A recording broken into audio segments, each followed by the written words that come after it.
Aktris Feby Febiola kembali muncul setelah berjuang dari penyakit kanker ovarium stadium 1C yang dideritanya. Dilansir dari tribunnews.com, Feby Febiola telah menjalani pengobatan dan dinyatakan sembuh dari penyakitnya pada akhir 2020 lalu.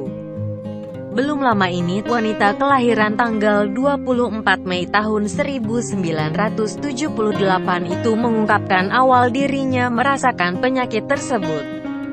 Feby Febiola mengaku awalnya ia merasakan sesuatu yang aneh di perut.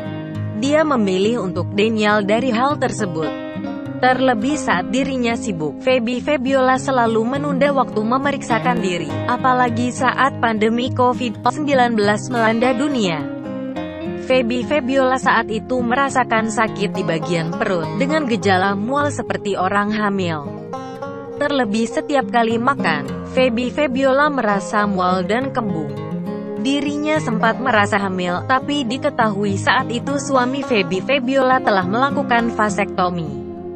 Namun, barulah ia mengetahui ternyata dirinya menderita tumor di sebelah kanan. Saat mengetahui dirinya divonis penyakit tersebut, Feby Febiola merasa takut. Terlebih pikiran tentang operasi sudah terlintas di kepalanya.